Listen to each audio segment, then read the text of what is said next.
Continuamos en Sin Mordaza. Está con nosotros el diputado provincial Norberto Nicotra. Diputado, bienvenido al programa. Muchas gracias. Gracias por estar. Armó un revuelo bárbaro. Dijo que quería discutir el tema de las PASO para que no sean obligatorias, básicamente. Y se armó un revuelo político terrible. ¿Qué pasó? ¿Qué es lo que está proponiendo usted, diputado? No, propongo lo que dicta el sentido común. A mí la verdad que siempre me pareció descabellado obligar a la gente común a votar en una interna, porque yo considero que hay muchísima gente, una gran mayoría, de que no quiere participar en ningún proceso interno, porque no le conviene ningún partido, porque a lo mejor en una oportunidad vota uno, después vota otro, y que la verdad que obligar a ejercer un derecho me parece que no tiene nada de sentido común. Aparte, convengamos, ¿en qué lugar del mundo obligan a la gente a votar una interna? En ningún lugar del mundo. En ningún lugar del mundo. Así que me parece que esto que yo estoy diciendo, hasta los reproches constitucionales que hay sobre esta ley, se dijeron la noche que se votó la ley. Si uno va al diario de sesiones, sí, hay muy buenas exposiciones de muchos diputados, algunos que están actualmente en mandato. Y obviamente eran minoría. Pasa que había que salir rápidamente y derogar la ley de lemas. Entonces se votó. Y esto pasó, obviamente, para un mejor momento. Y yo creo que el momento es ahora. ¿Ahora por qué? Porque ya tuvimos la experiencia de las PASO. Evidentemente ha sido un festival de elecciones. Sí, el año pasado. Un festival de elecciones.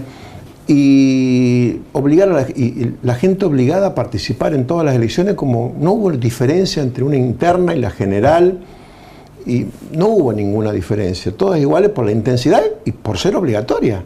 Entonces se convirtió en algo mediático, muy concurrido porque era obligatorio, porque si no hay penas, y en segundo lugar ficticio en el pensamiento, porque no se fortalece ningún partido político haciendo votar a la gente de manera obligatoria sobre partidos que no saben ni cuál es la plataforma, ni cuáles son las ideas, ni cuál es la historia. Entonces, me parece que lo que propongo al sacar la obligatoriedad es que las cosas sean más, a lo mejor va a haber menos cantidad de votantes, pero van a ser más legítimos. Ajá. Y cuando el dirigente tiene que en lugar de obligar, tiene que ir a convencer, las cosas cambian. Entonces, ya lo mediático, no digo que pasa a segundo plano, pero ya tiene que estar más cercano a la realidad. Entonces los partidos políticos tienen que explicitar, modernizarse, mostrar los equipos técnicos, mostrar las plataformas, mostrar los proyectos, mostrar bien los candidatos, y uno puede elegir como ciudadano independiente. Bueno, hay varias formas, o anotarse o ir voluntariamente a votar. Bueno, me parece bárbaro. Y después, si esa persona es electa, va a haber un control social de la persona que fue voluntariamente a votar y dice, no, yo lo voy a seguir, porque a mí nadie me obligó, yo voy, que estoy convencido. Entonces, esto es un paso para comenzar a reconstruir los partidos políticos, porque si no, los partidos políticos son sellos electorales. Sí. Y no hay ninguna base de fondo desde el punto de vista de los proyectos, de las ideas, de los valores, de los principios. A ver, diputado, usted está proponiendo que no sean obligatorias, pero sí que sean simultáneas, sí, y que pueda votar libremente la gente.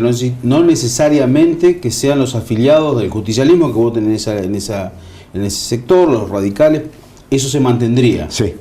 O sea, se quitaría la obligatoriedad. Sí, y otra cosa que yo propongo, que es una cosa también de sentido común, los procesos internos en los partidos políticos, acá, en cualquier lugar del mundo, llevan internamente a, cuando hay interna, que confronten dos sectores, o tres, sí, o cuatro. Siempre en las campañas se dicen cosas, cuando son internas, normal lo que es la política es eso, discusión, buscar los consensos. Terminada la interna, gana Juan, tiene que tener un periodo de tiempo, como era antes, como es en cualquier lugar del mundo, para restañar las heridas y buscar también el consenso con Pedro, con Diego, con Omar, para que, bueno, vaya el partido unido a las elecciones generales. Pero acá se provoca el efecto succión. La primaria es succión de la general, en publicidad, entonces, y todo. Y me parece que es una cáscara sin contenido. El diputado, le pregunto por la reforma de la Constitución, porque sabido es que desde el gobierno provincial se está promoviendo retomar la discusión, un proyecto que el socialismo quiere durante la época de Wiener, Bonfatti, bueno, Lichi quiere que se discute este año. ¿Qué piensa usted sobre eso?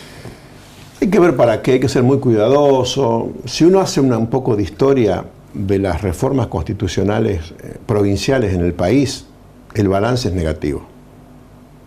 Altamente negativo. ¿Por qué negativo? Porque ha consolidado mayoritariamente, con excepciones, como todo, pero ha consolidado feudalismos con baja calidad institucional, porque primero son 2 años, después quieren...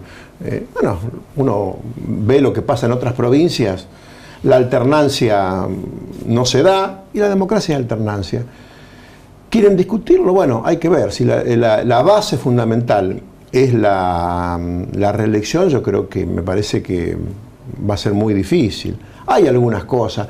Nuestra Constitución es muy sabia, es muy buena Constitución. Habría que hacer algunos retoques.